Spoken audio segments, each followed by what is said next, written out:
Okay, I think there are enough people now. We can start. So we have been looking into, I mean, at least from the previous class, we have been looking into generative models in general, and specifically, we looked at one type of generative model, which was VE, and we were discussing about the intricacies of a VE. I mean, specifically, it has an encoder and decoder, just like an autoencoder, but the encoder in this case does not just produce a single embedding of your given input and instead produces some parameters for a distribution from which you can sample those embeddings. And then you send one of those embeddings to your decoder and try to reconstruct back the same image. And in a way, we force all of these set of images in your data set to lie within a common embedding space in terms of their, I mean, the compressed version that they're generating. You force it to lie within a common distribution, and that way you can consider that distribution as approximately equivalent to the parent distribution, which has supposedly generated all of these data points, or say all of these images. And so once we have that, we can then generate as many images as possible by simply sampling from that distribution and then using the decoder to generate the images for these set of inputs. Okay. So we had seen the sampling process. Because we now no longer had a single input at this particular stage, we had to basically do some sort of sampling so that we get a single, say, sample from your mu and sigma. And sorry, in this case, it's the opposite. It's the mu and the sigma. And we saw that directly sampling would lead to a problem that you would actually make this process non-deterministic as a whole. So you would not be able to backprop the losses. So as a result, we came up with a better solution, which was simply a reparameterization trick, where we are no longer directly involving the sampling process in the we are not directly involving our mu and sigma in the sampling process directly. Instead, we're sampling from a separate distribution, a separate normal distribution, and simply performing a linear combination of the mu and sigma to get your z. Okay, which the process that we use actually is a process of sampling from an distribution of quotient distribution of mean mu and say variance or standard deviation sigma. But since we are simply combining mu and sigma in using linear combination, some sort of a weighted linear combination, so as such, this process is still differentiable, and the sample value is simply a constant in this case, so it doesn't hurt your backprop in any case. So I think we saw up to this point, and that's the, I mean, final architecture of your standard VE, where you have some input and you have some output. You're trying to reproduce the same input, but your encoder is producing two things, so you now have to combine them to get your sample, and that sample gets decoded into the deconstructed version of the input. Okay. One loss, remember that we had two types of losses in VA. In an auto encoder, we simply had the reconstruction loss, but in VA, we also need to force the mu and sigma, or the intermediate two vectors that we generate, in such a way to force them so that this distribution basically becomes a standard normal distribution. And why are we forcing them? So that we can basically map every image to this particular distribution. And once we do that, once you have trained your encoder and decoder, you can simply discard your encoder and then sample from this particular distribution and simply pass it on to your decoder to generate new images. Okay. So we're forcing all of them to this particular distribution. We have seen one loss that does this job. I mean, comparing two distributions, whether they're similar or not, which was during, say, your when we had our student and teacher networks, and we tried to use a KL divergence loss between the outputs of the student and teacher for the same, say, input. And this is exactly what we do in this case of VAE as well. We try to minimize this the KL divergence between these two Gaussian distributions. One is the distribution using the mu and your sigma generated by your encoder, and the other is standard normal distribution. And if you try to basically simplify this setup, you will end up with an expression that looks like this, and which is what we'll directly use in our implementation for VE, where we'll consider the the log of the variance, the mu, the square of the mean, and the square of the, and the variance. And this simplifies to this particular setup, but at the end of the day, we are simply performing Gale divergence between these two distributions. And this will help us regularize or force the intermediate representations, intermediate distribution that they generate to be close to your standard normal distribution. And that's how we'll basically train our network using these two losses. One will be the scale divergence loss, and the other will be a standard reconstruction loss. Okay, right. Right. So we already saw a variational encoder based generation in the previous class, where we had compared basically a convolutional layer based VAE and a fully connected layer based VAE, and we saw how a convolution layer based VAE was able to produce a better, say, reconstruction within a single epoch itself as compared to, say, a fully connected layer based VAE, which was roughly giving some blurry version of that same image. And we also discussed why that was the reason. The reason was that basically your fully connected layers will not be able to account for spatial relationship. It will lose a lot of spatial relationship information, whereas a convolution layer will be able to retain, will be better at retaining these spatial relationships as compared to, say, a fully connected layer. That's why, but that is one possible reason why that was the case. And generally, for images, you don't work with MNIST in real world examples. You'll work with some much more complex, much more real world samples, and you generally tend to use convolution layers only for the VAs that you build. Now, I think one of you even asked a question about how to generate. So once you have trained your VA, you have discarded your basically your encoder. Now you only have your decoder, and you sample from your standard normal distribution and basically pass it to the decoder to generate new images. But one of the questions from, one of the students asked a question that how do I generate a specific image? Say I only want to generate, say, 1 or 2 or something like that. So that's where, a simple VAE won't be able to do it directly, because the simple VAE is conditioned on, say, some input image that you give. It will try to get back, at least try to reconstruct a similar image. But, since you're basically generating randomly from another distribution, so 0, 1 normal distribution, you don't have any control about what type of image that is getting generated. You're basically sampling, taking random samples from your standard normal distribution and passing out to the decoder. So that's where a conditional VAE comes into play, which gives you the power to specify the type of image that you actually want. So you can condition your generations based on some property. But for that, you need to basically also modify the structure a little bit. It's not a very major difference.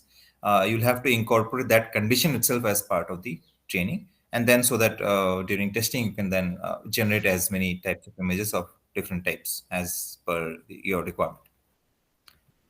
So a conditional VAE or a CVAE is simply an extension of your VAEs that incorporates any additional conditioning information so that you can generate images or any data point based on that particular condition. This condition can be some information like a label or specific attribute of that particular, say, if you're working with face images, I think someone was asking how to generate only people that are smiling.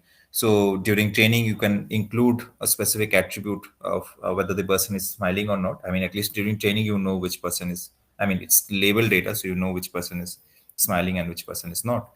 And then during testing, you can simply pass that particular condition along with the say the random noise or the random vector that you pull from that distribution, and that will ensure that your generator gets to generate an image that is a face which is also smiling. And we'll see a specific case of a conditional VAE. Okay, this will be CV, so I'll just update it later. So right, so since conditional VAE gives you a lot of power, so it's more useful in many cases where you actually need some more control over the generation process. So that way, it's a very useful thing. I have already briefly described how a conditional VAE works. We'll again look into this particular setup. We'll compare VAE and a CVAE side by side. So your VAE will have two primary components: an encoder that maps input data X to a latent representation or some compressed version Z. And then, at least not directly, but at least indirectly through your reparameterization trick, you are sampling from your mu and sigma and getting Z. and your decoder basically reconstructs the data from that latent space. In your conditional VAE, you will incorporate that additional condition as part of your input, and you'll also give that condition to your decoder as well, so that your decoder knows what to generate, right? So in this case, the encoder will not only take X, the input data, but also take Y, which is the label, as an input, and your decoder will take both your sample, that compressed sample, and for that particular image, as well as the condition, in order to generate your conditional output or the output X bar. And you'll try to basically, again, I mean, other things basically remain the same. It will still try to reconstruct your input image, and again, you'll also have the same regularization loss, which tries to basically make the intermediate mu and sigma that you get close to your standard normal distribution, right? So this will be the structure architecture of your conditional VE. Again, I'll update this will be CVE basically. So as you can see, the only difference is this particular segment in both the encoder and decoder outputs. And what we end up doing is basically, suppose I have some description or some condition, say I want to generate, say for MNIST image, I only want to generate the number 1. So the general approach is convert this one to a one hot encoding. So you have, say, 10 classes. So you will basically have zeros everywhere except the position 1. And this is basically what a one hot encoding looks like. So one hot encoding will have zeros everywhere except in one position, which represents your this particular label. So you will concatenate that along with your say your given input. Okay, I mean, in this case, this is a simple, you can consider input to a fully connected layer based VE. If you have a convolution layer based VE, you can append an additional channel. So you have generally an RGB channel for any given image, right? You can simply add another channel which has I mean, this particular condition. So not a single channel. I think there are many ways of approaching this problem. One approach is basically, suppose you have 10 classes, you add 10 channels, but only one of these channels will be full of 1 and the other channels will be basically 0. So that way you're giving some condition or some indicator about what type of condition or what type of class this particular image belongs to. And you see, you'll be providing something similar to your decoder as well. And your decoder gets to take in as an input both the sample Z as well as the condition. And based on that, it is producing some output. So now with this simple modification and no other changes to your losses, you will be seeing that you'll still try to reconstruct your X over here, and you will also try to regularize your G and H and make it similar to, say, standard normal distribution. And with this simple change in simply the input of both these setups, you now have a conditional VE. And once you are done training, you can simply discard the encoder part and simply take your decoder section, and you sample Z from a 0-1 normal distribution, and for a specific Y, it can now give you exactly the image that you want or exactly the type of data that you want, depending on which Y you're providing. So at least in terms of Y, you already know how to set the Y values. So if you're looking at numbers, you will basically have, say, 0 to 9 for your MNIST, and then be generating a number. Okay, we'll look at an example for this, and this is the output for that specific code that I have tried out. And in this particular setup, what I did was that I fixed, say, the, I mean, for every row, you have fixed the Y value and allowed to randomly sample the Z value from your distribution. So since even with you can see that there is some slight variations in the numbers as well. So that is happening because the Z value is actually getting sampled from 0 to 1, I mean, from the standard distribution. And as a result, you have something, just a second here. Okay, so this is not working. Okay, right. So you're sampling from 0 to, I mean, sampling from a standard normal distribution, and however, the Y value is fixed in this for every row. So you still get 0 in every case. Next case, you still get 1, and so on and so forth. So if you fix the Y, no matter how you change your Z, your number still remains the same. But you might get subtle variations in the structure or, say, the orientation of the number. This is based on a simple fully connected layer based VAE, so conditional VAE. So maybe if you try with a convolution layer based VA, you might get a much more variation in this particular setup. Okay, I'll just show an example of this. I mean, we'll discuss the implementation once so that there is clarity about this. CVA, right? Just a second. So, right. So in your CVA, you can see that, I mean, these things are standard. You're loading an MNIST data set. And this is how an MNIST data generally looks like. Your CVA, if you look at it, it's again similar to what we did as a VA. You will have an encoder and a decoder section. But you will have, in this particular case, the input size has now changed. You're basically also, because you'll be at the end concatenating the one hot vector for the class in this particular setup along with the input. So your input size has changed for both the encoder as well as for the decoder, right? And as a result, your both your encoder and decoder gets to be conditioned on this particular condition of the, I mean, you want the image to belong to a specific class. Okay. Encoding and decoding portions are still the same. I mean, there's no difference from standard VE, and including your reparametrization trick as well. Okay. The only difference is that whenever you encode, now you pass the label as well, and when you decode, you pass the label as well. So in that way, it's still, I mean, apart from the data, other things are still the same. Okay. And then when you train for it, the training process is again similar. You just take that particular, say, X in this particular case is the image. So you take that image. One difference that you'll observe is that you'll also take the labels and convert it into a one hot representation. And we already know what a one hot representation is. So if you have only 5 classes and I want to represent, say, the number 3, so you will basically add, say, 0 everywhere except for the 3 third class. Okay. And so, I mean, I'm taking the numbers from 0 to 4 whenever we have 5 classes. So only your third position will basically be 1. So this is a one hot representation of the class 3, provided that you only have 5 classes with 0 to 4. So you'll use this, you'll pass this an input to both your encoder whenever you're passing it to your encode. So this model will perform encoding as well as decoding. So internally, you're basically using the same, say, condition for both your encoder and decoder. And whatever output you get on top of that, you will add all the losses that's required. Say you'll have your reconstruction loss as well as your regulation loss. Okay. And you'll progress with this training, and see at the end of it, you can basically discard your generator, sorry, your encoder, and simply use the decoder to generate new images. You're sampling. You can sample from some, I mean, normal distribution and randomly sample points from there, and then pass it on to your decoder along with the label in this case. And you will get, if you're asking for a 0 label, you will get a 0 number. If you send for a 1, you'll get a 1 number. Okay. And that is what I utilized to the fullest extent to basically build this.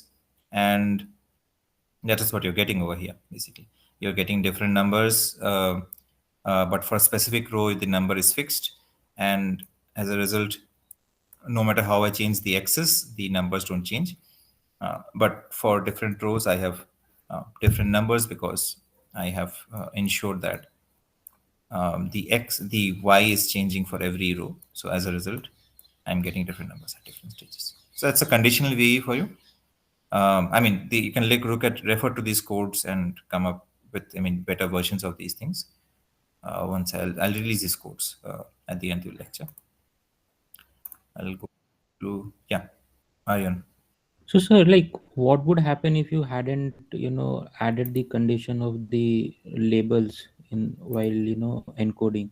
So, if that condition was not there, then what would have happened to the output?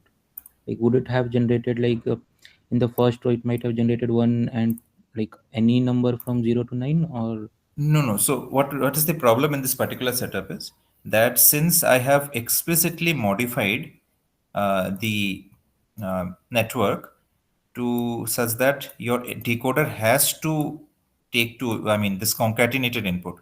So it has to take this vector z, as well as it has to take y. So I am forcing it to take y. So I don't have an option. I have to pass one y. If I pass some garbage y, which is what your case suggests, then it might produce some garbage input if it doesn't match one of the conditions that is already there. Okay, I cannot run this particular code without passing the y. I have to pass some y. Yeah, obviously I can pass some garbage y. If that's the case, then it might draw something random depending on that particular vector, how it is close to any one of the vectors of the other classes. So depending on that, it might generate one of the classes. But there's no specific deterministic property that I can say that, okay, this will generate this particular class in that particular case. So, sir, if you didn't like append y here, only passed, z. It So, won't work. No, it's a fully connected layer. So the size has to match. This is fully connected. This is a fully connected layer based VE. I'll just show that.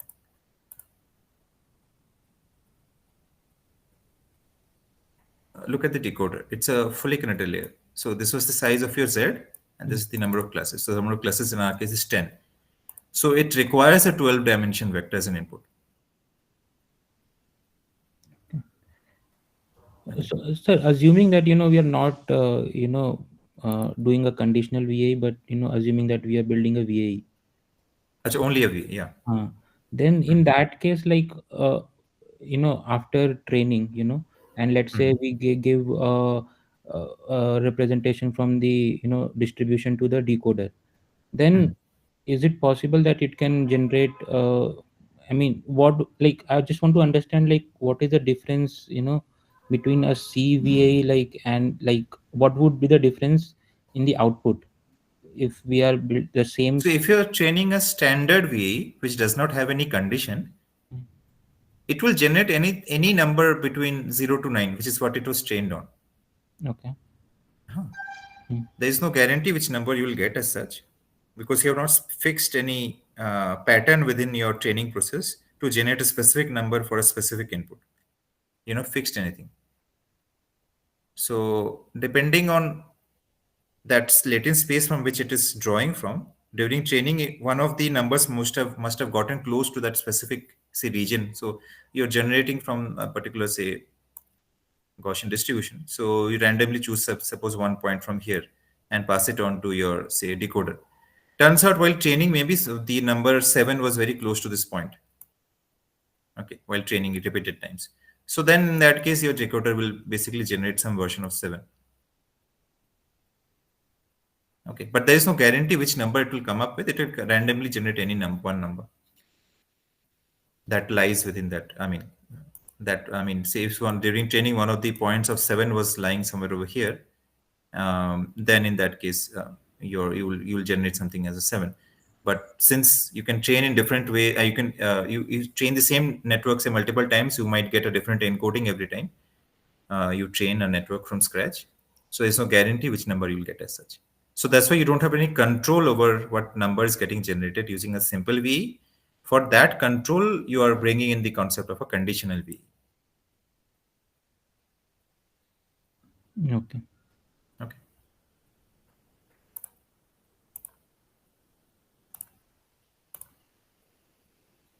Right.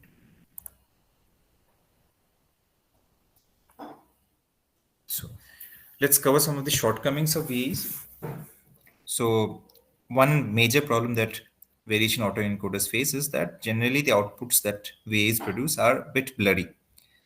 And a possible reason for this particular setup is that we are using sort of a Gaussian prior. I mean, not sort of, we are using a Gaussian prior over this latent space. And if you have done the vision course, and if you're not, that's also fine. Gaussian based any sort of filters generally tries to smoothen the images that you have. Okay, even though you're not applying any filters, but using a Gaussian distribution to, say, sample say a set of values and then generating images from that particular distribution generally tends to give you much more smoother image. So if you it will not be visible in this particular say example that much. Okay, you can look at that simply. You can also look at this particular, say, you will see this is sort of a blurry image. and smoothened.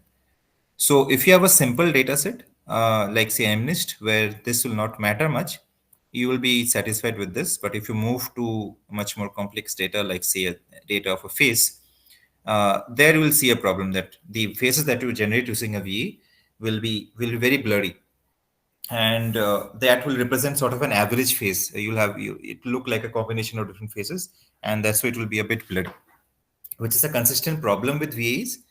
And this is happening because you're always trying to reconstruct back your, say, input that you have. And then you're expecting to generate new data from using simply your decoder, whereas your decoder has been always been trained to simply reconstruct back a given input. So first of all, the reconstruction itself will be a bit blurry because you are trying to apply some reconstruction laws that does a pixel to pixel mapping. So a pixel to pixel mapping is always tricky. I mean, how do you come up with a good loss function that will uh, ensure that you get best output? So instead of trying to minimize the loss for a single pixel, it will try to give you sort of a combination of such slightly blurry pixel, which are not so sharp with not so sharp edges. As a result, we'll try to get, I mean, say lower losses through this blurry images, and due to which you'll get blurry images through VE, which is a problem specifically where you want some more finer details. And specifically, especially if you get a blurry image, you can easily find out that it's not a real image. It's sort of a generated image somehow. It's a fake image. So we'll see how to avoid this problem using another structure, but this will be generally a problem with your VE. Again, similarly related to this problem, also it's the problem of fixing that your parent distribution has to be a Gaussian distribution, a multivariate Gaussian distribution, but still a Gaussian distribution. So, which is too simplistic for, real world complex, say, data, say, like even with images, if you're assuming that your image is always distributed using some Gaussian distribution, that may not necessarily be the case. Your real distribution may look something like this with a lot of modes and something like that. So it's a combination of, say, multiple, say, different distribution. But then we don't also have a solution in this particular case because we wanted to fix one single distribution. Map all of the images to a single distribution. So that way, Gaussian distribution is still doing a pretty good job of at least identifying a common distribution that is able to generate images. But obviously, since you're fixing the distribution to a simpler distribution, as a result, the images that you get will also not be that expressive. It will look similar. So if you try out sometimes, you can try out, say, VE on, say, a set of faces, and you will see that all of the faces will be basically facing forward, and their boundaries of their face will be a bit blurry, and most of the people will be roughly having white complexion. And I mean, if you basically run it on a Celebi or a Celebi blue data set, and that will be the general type of image that you will get to generate using a simple VE. And that's a regular problem with VEs because you're trying to solve a very hard problem by simplifying the problem itself. You're simplifying the problem and saying that, okay, I'll only consider that all the images are being drawn from a parent distribution, which is a simple Gaussian distribution. Okay. As a result, you will have limited expressiveness, and the images that you generate will not be as good to be considered as, say, real image. I mean, you cannot fool a person to say that this real person, and that's the image of a real person using simple VEs. So we'll look at how to basically solve this particular problem using another generative model, and which is a very popular generative model, which is the generative adversarial networks, also known as GANs. Okay. They are also generative models, but they take a slightly different approach to these. Specifically, their focus is no longer on reconstructions. Rather, their focus is on directly generating good realistic examples. But obviously, directly generating good realistic examples would require you to know the distribution itself, which again is unknown to you. So you have something known as a discriminator along with your generator that always tries to check for real and fake images.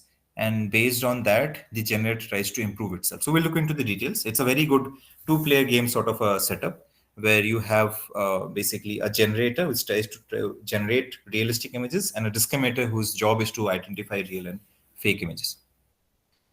So in this particular setup, again, the objective is still to produce, say, realistic samples from that particular domain or data set on which you have trained.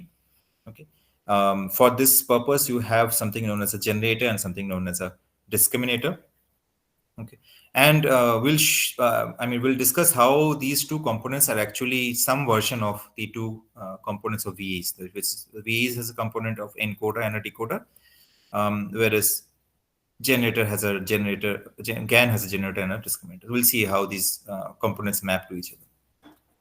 So generator will generate images. It will take some noise as an input and it will generate images, and the discriminator will check whether the given image is a real image or a generated fake image. So if the generator is not performing well, it's not giving very good images, the discriminator can easily find out that this is a fake image. And what the generator will always try to do is to generate better images so that the discriminator is not able to identify the real and fake images. And the discriminator will also again try to overpower your generator by improving its capability to identify real and fake images. So this is an iterative process, and this continues. It's sort of like a two-player game. And in the process, the generator becomes very good at generating very realistic images. I mean, in fact, before the advent of other more advanced models, generator was already able to generate extremely realistic images. I mean, back, I think 4 or 5 years back, you already had something known as style GAN, which was generating extremely good images, which was not differentiable from any real images. And the basic concept, even though what there was a simple GAN. Okay.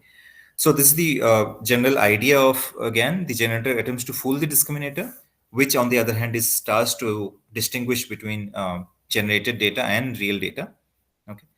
And this sort of a competitive interaction helps both of these networks to improve themselves, and we benefit from this interaction because at the end the generator becomes extremely good at generating very realistic images. Okay. As again, these two components are basically competing against each other. So your generator and discriminator will be trained in an adversarial fashion. When I say adversarial fashion, one will serve as an enemy for the other. So one is always competing against the other. So that way it gets to improve. So this will be a general structure of your, say, your generative adversarial networks. You have a generator that takes some random noise, maybe drawn from some either, say, uniform distribution or some, say, Gaussian distribution or whatever, some random variable that you're taking as an input to your generator. And then the generator produces a sample image if you're dealing with same images. This image will then be passed on to the discriminator, whose job is to basically say whether this image is real or fake. The discriminator will also learn from both real world images as well as from generated images to tell the difference between real and fake images. Okay. And throughout this process, both discriminator and generator try to improve themselves.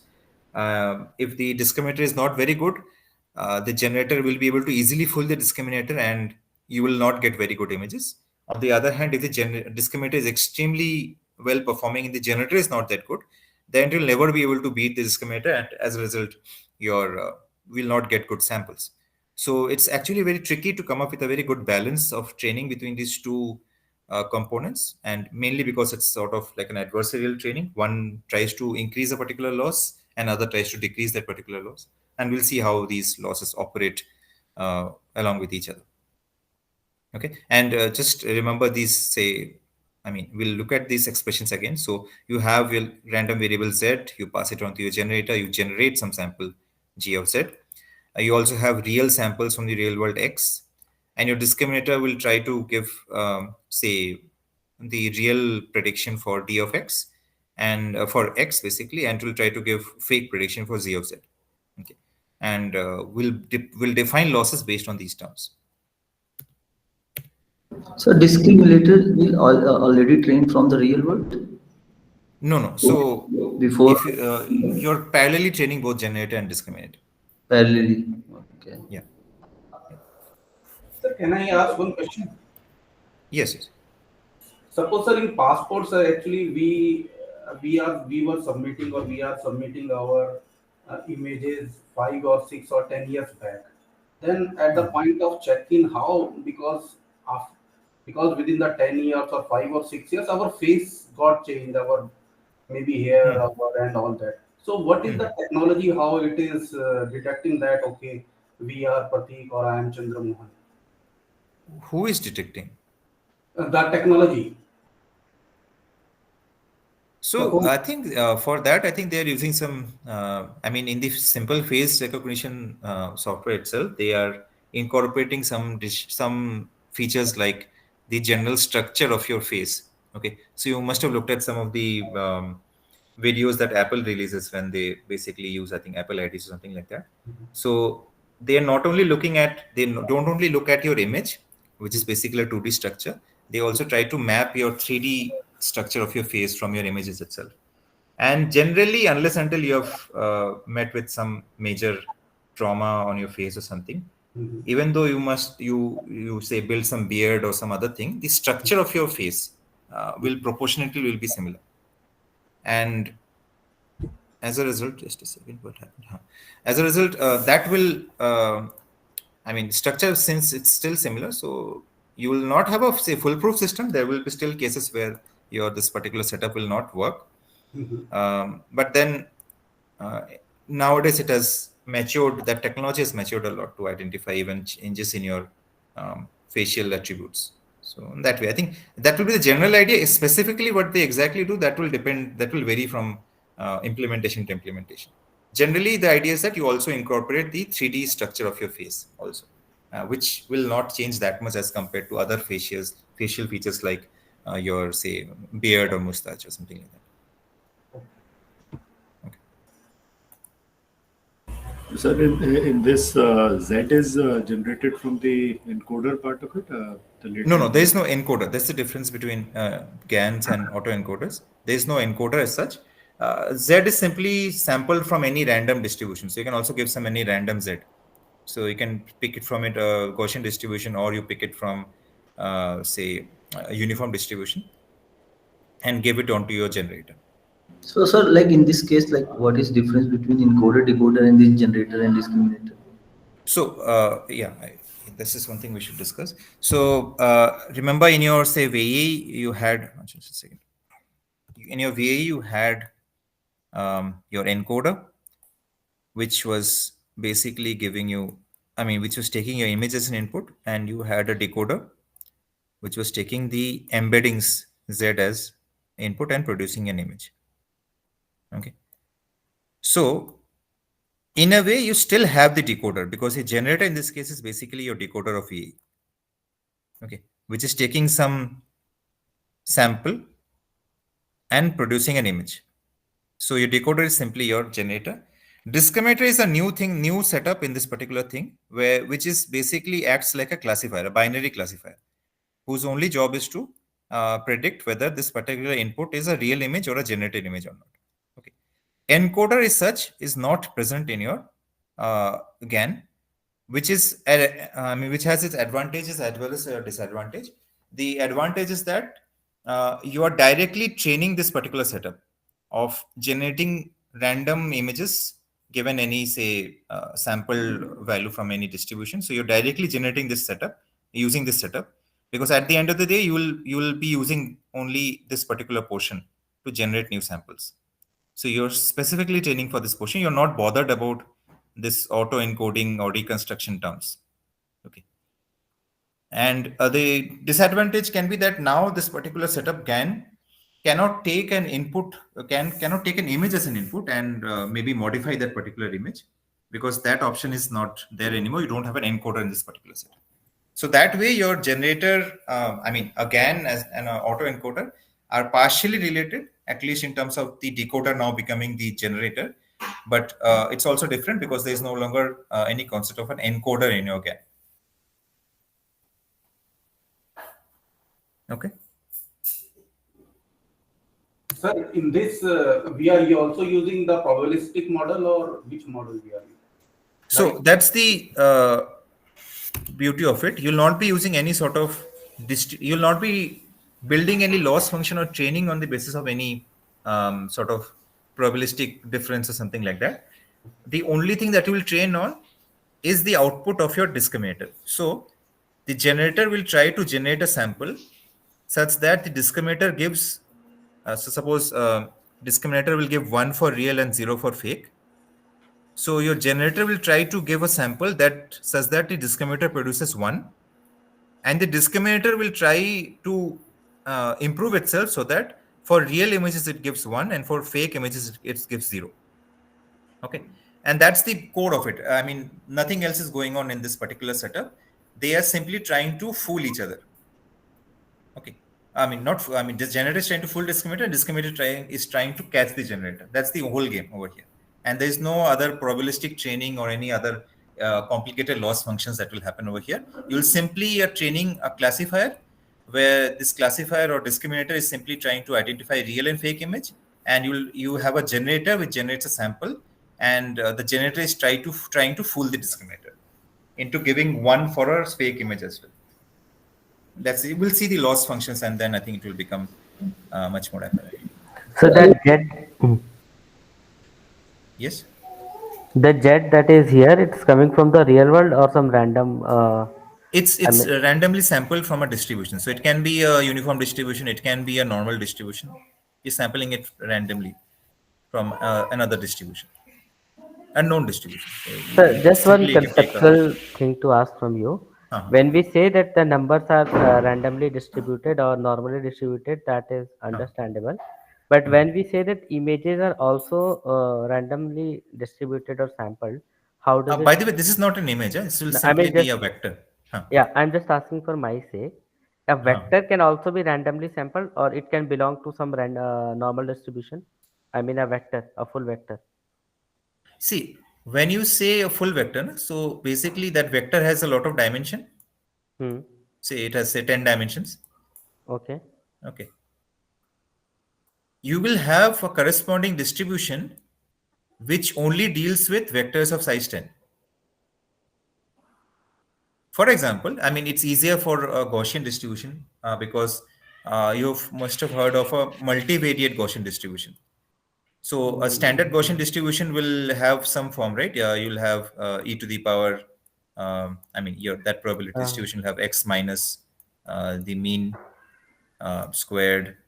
2 sigma. Yeah, 2 sigma, and then you'll have on the outside you'll have 1 by square root of 2 pi square, or say 2, say, I mean, variance 2 pi into variance. Okay, so this is generally the representation for a univariate Gaussian, which is a vector of dimension 1. Okay, you can directly extend this to vectors of more than 1 dimension, where this mu will no longer be a single value, but it will be a vector. This will also become a vector. So if your vectors are of size 10, your mu will also be of size 10. And instead of, say, your sigma, you'll have basically a covariance matrix because you have multiple dimensions. And over here Inverse of also you'll have, covariance. yeah. No, when this goes up, basically when you represent it, you will have x minus, say, suppose mu is still your vector, and you will have, say, transpose, and you will Into have inverse of covariance. That's why I kept the sigma initially in the denominator. No? If you take it up, it will become yeah, -1. minus 1, x minus. Okay. So you can simply extend any, say, single or univariate probability distribution to a multivariate distribution. Okay. Okay. Right, and then you can sample from there. Okay. Okay. Okay. So it can go to any dimension, right? It can go to any dimension. Hmm. Okay. Okay. Right. So let's look at both of these components and their loss functions in a bit more detail. You have your discriminator, whose job is to basically differentiate between generated and actual input, and it will function as a binary classifier. I mean, the general discriminator generally functions as a binary classifier. It will only give you ones or zeros. I mean, it will try to give ones and zeros. Ideally, 1 will be for real input and 0 will be for fake input. But when you train a binary classifier, you will get some value between 0 and 1. And then you have to determine whether to, based on, say, threshold of, say, 0.5, you can determine whether it's calling it as a real or a fake. Okay. Now, the initial discriminator will also not be trained. the discriminator also will be trained parallelly with your generator. So initially the discriminator itself will not be very strong. And why we generally don't take a pre-trained discriminator? We do that because we allow both the generator and discriminator to slowly compete with each other. If the discriminator is suddenly very good, the generator will take a lot of time to basically come up at par with your discriminator and basically start fooling your discriminator.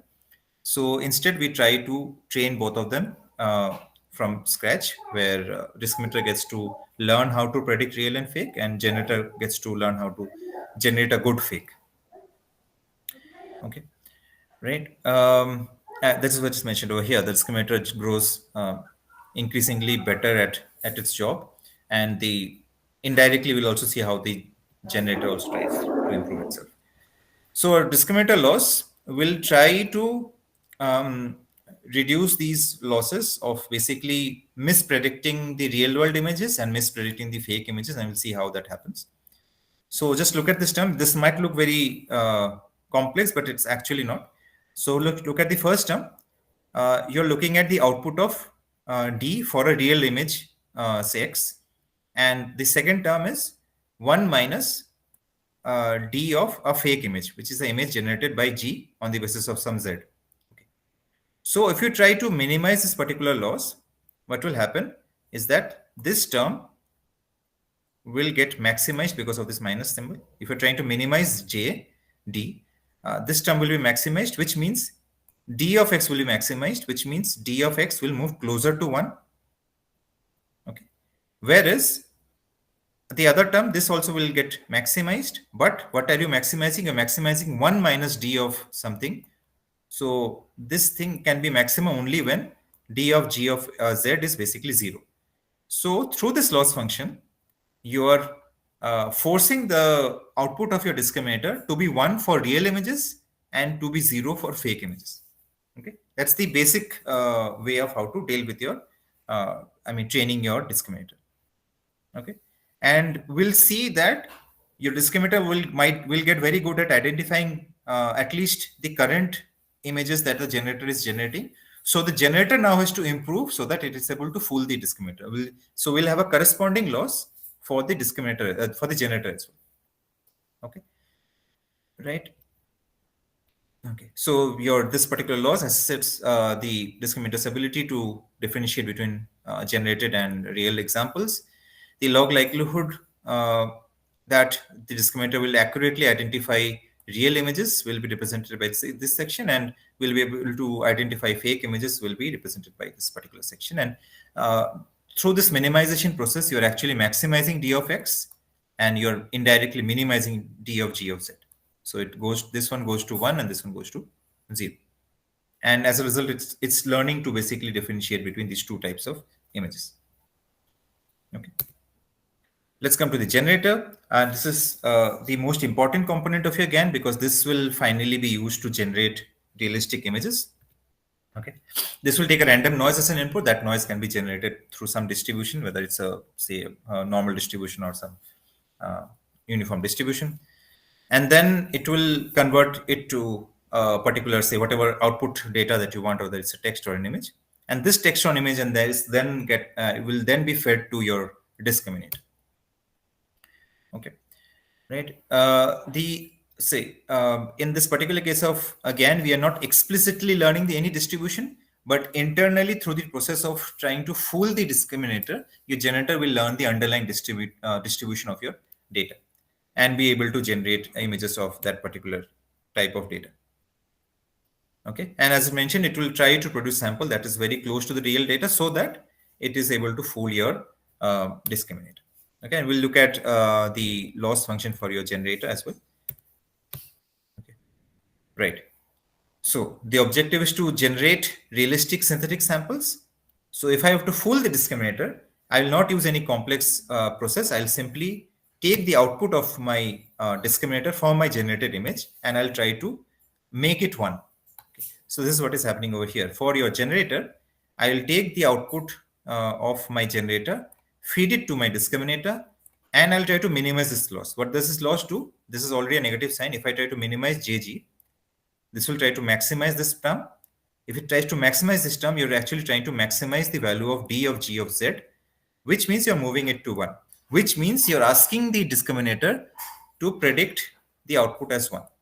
However, if you look at it, in this case, the discriminator is actually frozen when you're training your generator. So your discriminator will not change. So you'll not be able to indirectly poison the discriminator to make false predictions, but rather you will update your generator's weights to produce a sample such that your discriminator produces a 1 for a fake image, and you're basically fooling your discriminator. So in a way, you're looking at a discriminator and looking at how it operates, and we are then trying to modify my output so that your discriminator starts calling my fake output as a real image. Okay, and that's the basic idea. And you will see, I mean, in terms of training and everything, at least in terms of losses, this is much more simpler than what we were doing in, say, your autoencoders, variational autoencoders, where we had to ensure that your mu and sigma are close to a standard normal distribution, and you already have your reconstruction loss. Rather than going in any business of explicitly modeling any distribution, we simply have two networks, and we are playing each of them against each other. So we're playing a generator against a discriminator and vice versa. And in the process, both of them are improving. And more importantly, the generator is improving. And the better a discriminator will get, the generator will also become much better to fool your discriminator and produce realistic images. Sir, can we give the encoder input to the generator? You can give the encoder input to the generator. So there is one type of architecture which is there at the end. I'm not sure if I can discuss this today, which is known as a VAE GAN, which combines the encoder portion of your VAE with your GAN. So you'll have an image that passes on to a VAE. It gives you that sample, and that sample will pass on to your generator, and then you have your discriminator. So that's a VAE GAN, which combines the best of both worlds. So we'll discuss that at later. Okay, sir. Okay, sure. Okay, right. So now overall, we have two players playing against each other. So we can define a single loss where that loss will be minimized by one player and maximized by the other player. And that's how you generally refer to your GAN loss. It's a minimax loss because you will try to reduce this loss with respect to the generator. You will try to maximize this loss with respect to the discriminator. So if you look at it from this aspect, so let's first look at it from the perspective of a discriminator. So from your discriminator, you're trying to maximize this. So if you try to maximize both of these terms, you will actually also maximize dx to 1, and you will maximize 1 minus d of g of z to 1, which means indirectly this will be maximum only when d of g of z is 0. So you're moving it closer to 0. On the other hand, you're trying to minimize g on this loss. So this term won't affect g because it does not have any g in it. G will only be affected by this term. So in this particular time, you're trying to minimize this particular loss. If you try to minimize this, this will be minimum when d of g of z is basically 1. So you're forcing the network to, the generator network to produce such an image such that your discriminator actually produces 1 for that particular image, and basically the case where the discriminator is fooled by your given image. Okay. And that is how you within one single loss, you're defining the loss for both the generator and discriminator. Although the target of both of these networks are different.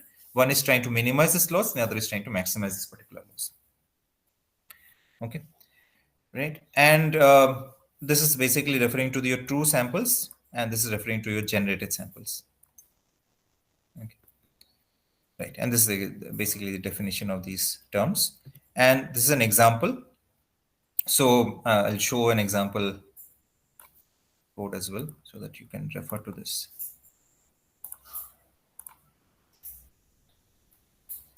Right. So it's again a standard MNIST dataset. Remember, we did an MNIST dataset training for VE as well. So this is for again.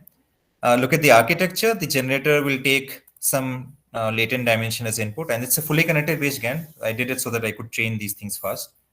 Generally, you will try to work with some convolution layer based GANs. And right? Your generator will produce some image, and your discriminator will take that particular image and then we'll try to predict basically 0 or 1 depending on whether it thinks it's a real image or it's a fake image. Okay. And the important part is how you train the network. So you have your real images from your train loader. Remember, we are not using the labels as such. So there's no use of the training labels because we are not conditioning you again. We are simply trying to learn how to generate new images. So you have your images with you. And what you'll do basically is that you will first train your discriminator. For training your discriminator, you pass your real image to your discriminator and you have some output from a discriminator. We'll try to move it close to 1 because these are real images. Okay. And then what we'll try to do is that we'll also try to generate some fake image using some, we'll say randomly sample some vector set, pass it onto your generator, we'll get some fake images and we'll pass it on to your discriminator. Okay. And your discriminator will try to move this close to 0. So these are the fake labels and the real labels. The real labels are basically 1 and fake label is basically 0. You can see over here as well. Okay. So what is generated? What are the 2 losses for your discriminator? One loss will be for moving the, for predicting 1 for real outputs, real images, and predicting 0 for fake images. So that's how you will train your discriminator. At this particular section, your generator is not changing. Your generator is basically fixed, and you're ensuring this by this detach function. So that even while you're doing backprop, your detach will ensure that this image was generated by generator. So the detach will not allow the backprop to move to your generator. So your generator is fixed, and based on that, you're training your discriminator. Then what you do is that you train your discriminator, you train your generator, and your generator will again take the output of your discriminator for the fake images and will try to do the opposite. It will try to map the generated output to 1, which is real labels. So you're basically tricking the discriminator into thinking that the fake images are actually real. But this will only train, it will not be able to train the discriminator. This will only train itself to produce a better image so that next time the generator is fooled into thinking that this generated images are also real. So as you can see, these are 2 different losses which are actually acting against each other on the basis of the same fake outputs, okay, or the fake images. So that way, both of them are playing against each other. And this process basically continues and we run it for a few epochs. And if you can see, this is and this generated images are supposed to be basically, I think it was from, it was supposed to be 0. No, that was, I think, for a conditional. No, fine. So these are the initial generated images. And that's at epoch 10, and slowly you'll see the quality will improve. And I mean, fine. I mean, there is some see dots here and there, but in general, the quality is continuously improving. Okay. Right. And you're getting better and better at producing images that are real. In terms of MNIST, which is very easy to model, whether using a VAE or say a GAN, the difference might not be that stark. But when you're using much more complicated images, like say images of face or say landscape and other things, you'll be able to clearly observe the difference between a VAE and a GAN's output. So a VAE's output will be very blurry, and compared to a GAN's output, which will be much sharper and much more clear. And why is that happening? Because you have put a classifier into this picture. So if you don't generate a good image, the classifier will always say that this is fake. So, and also the classifier itself is also training itself to improve. So that way you're always improving both the generator as well as your classifier. Okay. So, sir, yeah. will there be an influence of the real data set on which discriminator is actually trained on the generated image that we are? Can you repeat the question? I didn't get your question. So the real images are almost separate, right? But their influence on the generated image, how do they influence the generated image? They are influencing indirectly by giving you a stronger discriminator. So the more you train your discriminator on the real images, the discriminator knows what a real image looks like. But the gender, generator by default does not know this. There's a gap between, I mean, that there's a barrier between real images and a generator. But the generator knows the outputs of the discriminator. So it will try to force itself to produce an output that results in a discriminator giving a 1. Okay. So in a way, the generator is sort of, imagine this, that I am giving you a board with, say, different shape holes. Okay. And I, as a player, I don't know. Say I'm not, say, suppose I'm visually challenged. I don't know. And I have, say, a spear with me. I don't know where this particular spear will go in. So what I'll try is that I'll try to put the spear here, and I'll not be able to put it. So next, maybe I'll try to, I'll shift my hand and try to put it here. I might not be able to put it. And then finally, I'll be able to I'll try this one out, and I'm able to put it through. So I am indirectly guessing how to modify my approach or where to move my hand to, depending on my failures. So the more I fail, the better the generator will get in knowing which are the obviously bad choices or which are the obviously bad images. And when I update my parameters, I'll not generate those kind of images. So that way you're in the process of eliminating bad images, and you're coming up with better and better images such that your discriminator is fooled. Okay, and the domain of the images, so generator eventually zeroes in on that domain. Like, say for example, yeah, generally by this process of elimination, it will zero in on that particular domain. Okay. But all of this is happening internally. Explicitly, it's not discarding anything. It's simply through this loss processing.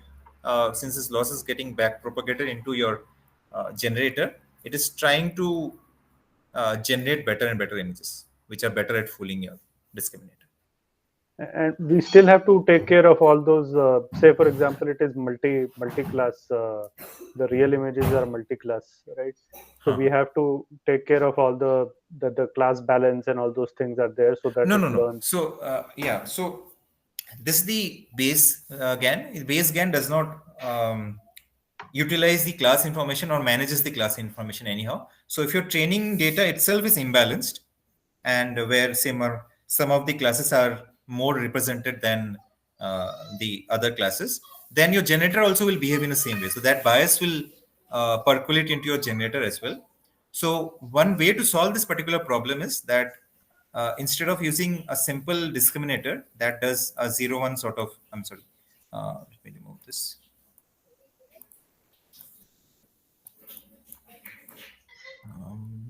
Just a second here. So instead of using a simple discriminator that does a 0-1 sort of prediction, you can change the discriminator to predict two things. You can change the discriminator to predict, say if you have 10 classes, you can ask it to predict 10 plus 1 classes. So for real images, it will predict one among the 10 classes. For fake image, it will predict the last class. And your generator, you can ask the generator to not only map it to one of these 10 classes, we can ask this generator to specifically map it to the correct class, because you can do that during training, you know the correct class. So that way you can also take care, at least to some extent, about the class imbalance, if any, that is there in your particular, say, data set.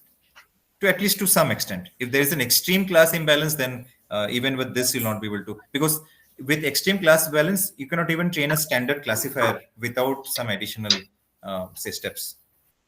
That will be good for all classes. Okay. Okay.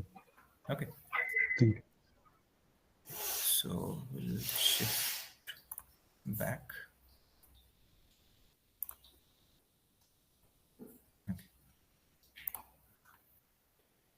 Right.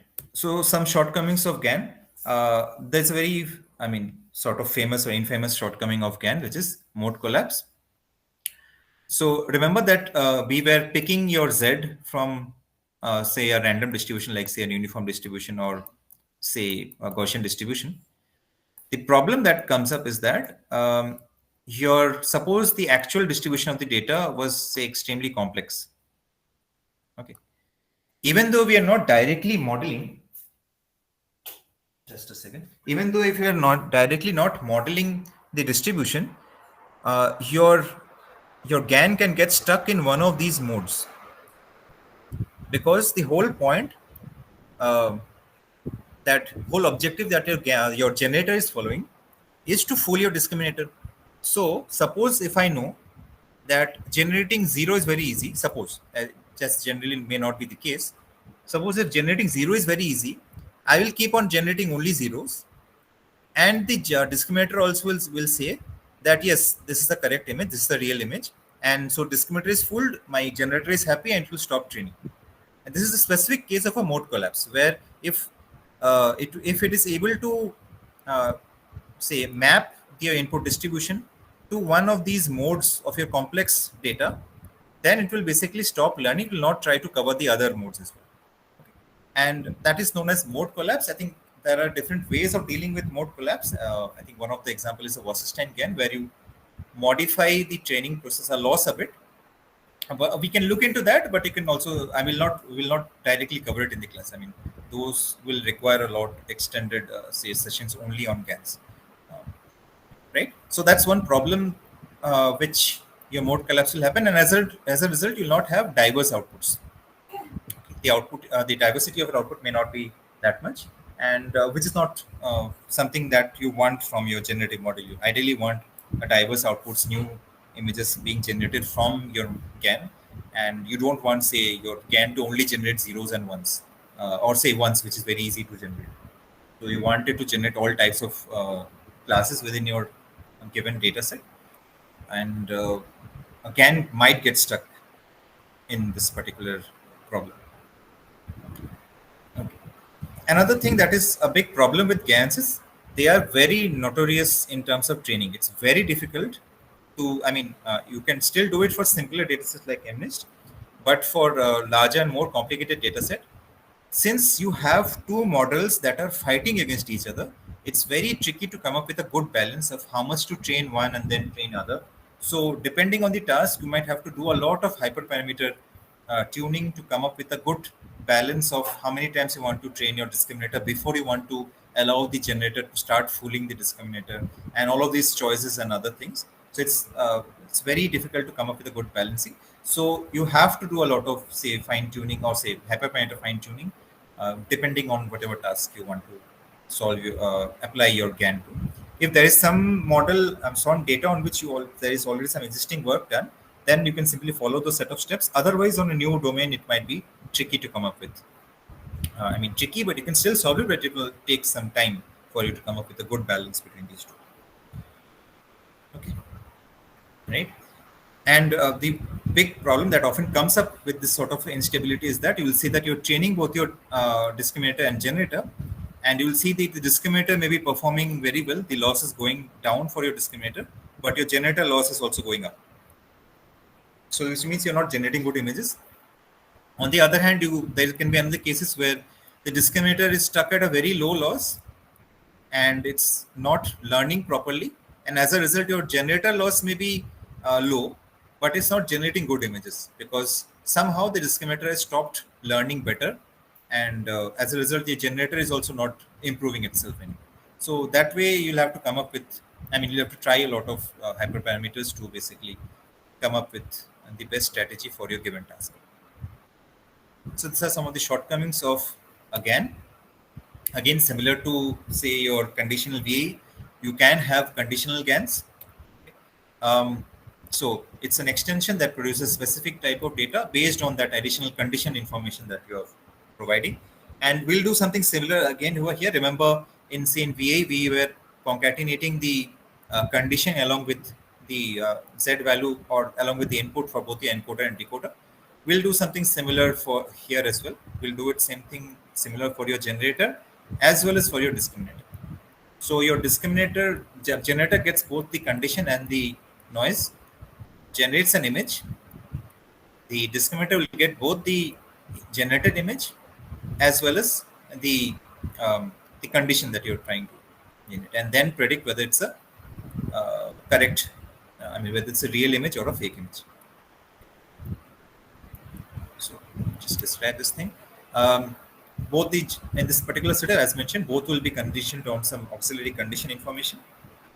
Okay, it will concatenate the conditional information along with your input noise, and it will try to model that output based on this particular condition. Discriminator again will also improve, will receive both your real data as well as your condition information, and be able to identify real and fake samples in each case. Okay. This also makes it harder for your generator to fool the discriminator, because now not only you have to generate a correct image, you also have to generate an image that is belonging to that particular class or condition. So you have to take care of both things. As a result, generally your conditional GAN will be better at generating more realistic images, because you're making it harder for your generator to fool your discriminator. Okay. So benefits, obviously you have the benefit of generating the type of data that you want. So you have much more control about, say, a specific digit or specific image, or say a person with a specific property, like someone is smiling, someone is with a hat, someone with a mustache, something like that. And also, because you're making it harder for your generator to beat the discriminator, you are forcing the generator to also produce much better quality images. Okay. Again, we'll briefly look at this example so that we can consider the effort that goes into standard conditional GAN. And other things will still remain the same, except when you come to your GAN's architecture, where the input now will consider the condition, which is in this case the classes. Okay, and you'll have a similar condition for your discriminator as well. So in both cases, you're giving the condition as in a concatenated form to your encode, to your generator as well as your discriminator, and the output is still the same. It's still a binary classifier. It's still trying to identify whether this image is correct or not. But by including the condition information, in this case the class information, you are checking not only that this is an image of a, say in this case of image, it's an image of a digit or not. Also, you're checking whether it's the correct digit or not, whether which is belonging to this particular class. So you're doing both these checks, and there is no other difference. Just like in VAs, there is no other difference in terms of the loss functions and all. The only difference is you will now incorporate both the image and the label or the condition information while running the discriminator or while running the generator. Okay, and again the same process continues. The discriminator will try to improve its prediction for the real examples as well as fake examples, whereas the generator will try to generate such images such that the discriminator gives say a real tag to a fake image along with that particular label. And this process continues, and in this particular setup I have basically given the labels as 0, 1, 2, 3, 4, 5, 6, 7, 8, 9 and followed by 0, 1, 2, 3, 4, 5. You can see that at least at the 10th epoch it's still not doing that. It's still learning to generate the correct symbols or numbers. In this case you can see a 2 over here, a 6 over here, which is not correct. But as it progresses, you will see it will get better. So it's again you will getting 0, 1, 2, 3, 4, 5, 6, 7, 8, 9, 0, 1, 2, 3, 4, 5, and it's getting progressively better and doing its job. Sometimes some intermediate feedbacks you might get some noise as well, but then the general idea is that it is learning to get exactly that number which I have given as a condition. So now you have two options available with you. Whenever you want to say produce some conditioned output, you can either use a conditional GAN, you can either use a conditional PAE as well, and both these cases will be useful for you. Okay. In terms of training, there's no difference. We are simply adding that you're concatenating the condition information.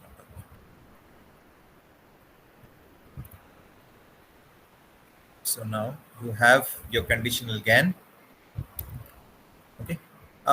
We will briefly touch on this. Maybe we can discuss this in more detail in the next class. But this is an extremely useful application of GANs, and which actually started off, which gave a very big boost to the field of image-to-image translation. So image-to-image translation, in the days, I think Cycle GAN came out in 16, 17 or maybe 18, I'm not sure the date. But in those days, image-to-image translation was considered a difficult task without using any sort of other approaches that we had, say, simple neural networks or say RNNs and other things. That is where your cycle GAN concepts came into play, which provided a very simple way of converting one image to other. And a very simple example is basically you convert a black and white image into a colored image, and not just randomly color every point, you color it with some idea, because while training you have actually converted maybe images of this sort from black and white to color. Right. So CycleGAN is a type of a generative adversarial network that is designed for unsupervised image translation task. Okay. It can translate images between two domains. It can also create CycleGAN from more than two domains as well. So it will extend the same idea. So you can even convert horses to zebras. In fact, I think the author, I think I have not mentioned the paper name, but the author of this paper actually showcased a live run of converting horses to zebras in a video, a live run they had done during the conference itself, which was a very interesting thing, at least in those times when you did not have that good models for such kind of translations. So, right.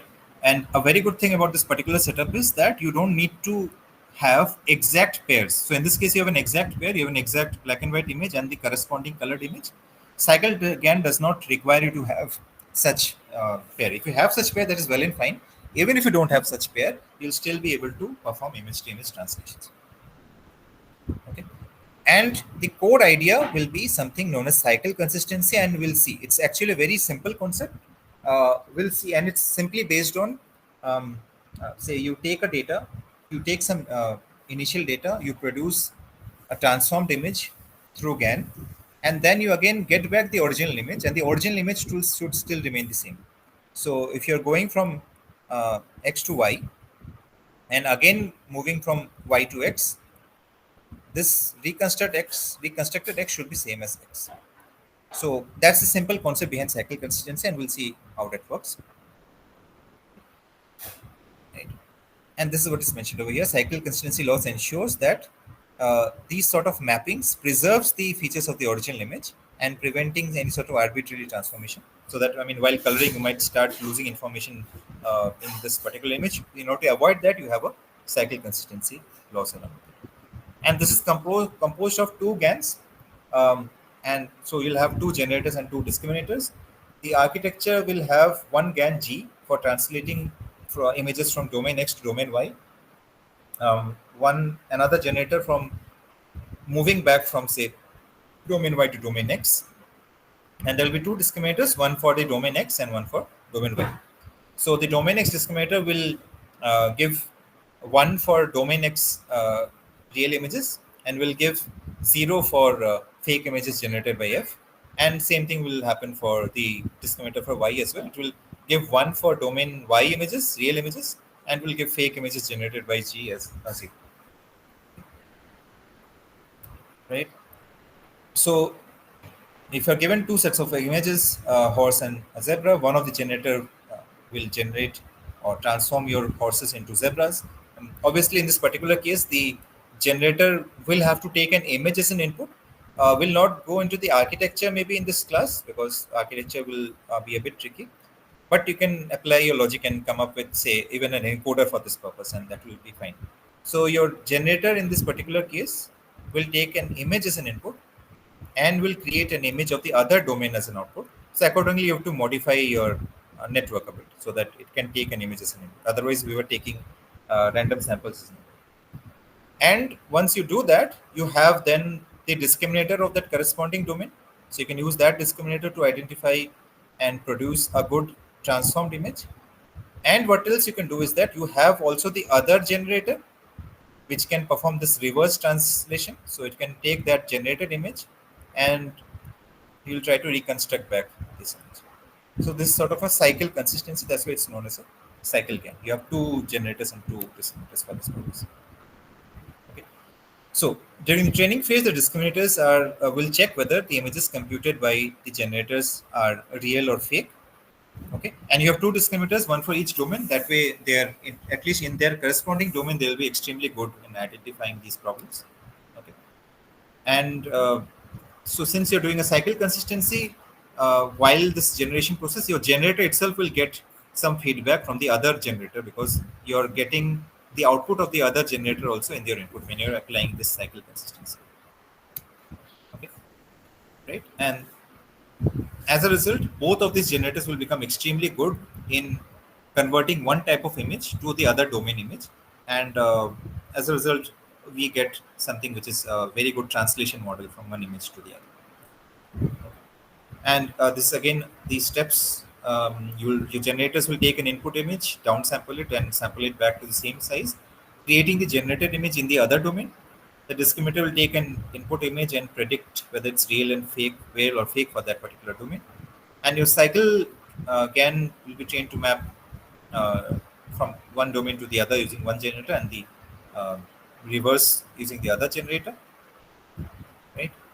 And your cycle consistency will basically enforce that your original image and the image that you get after passing it through your source to say X to Y generator, and then again moving it back to from Y using a Y to X generator, so that this particular X that you get and this X are simply as close to each other as possible. Okay. So if you use the generator J to convert a horse to a zebra, and then you have another from a zebra to a horse, you should get back the same horse. Right? So that's the idea behind cycle GAN. We might look into much more detail in the next class. Before that, I wanted to discuss about the quiz. So the quiz will be then, I think one of you commented the date as 8th November after 8 p.m. So should I consider that as final? I can have it at say 10 p.m. so that you don't have any problems in terms of say reaching home on time or something. Yes, sir. That was Any the problem? mutual consensus. Yeah. Okay, fine. Then I can have it on 8th November. The syllabus will be till the previous weeks. I think I have already mentioned the syllabus. It's still lecture 8. So, no, lecture 8. It's from lecture 8. It's actually 9 and 10 combined.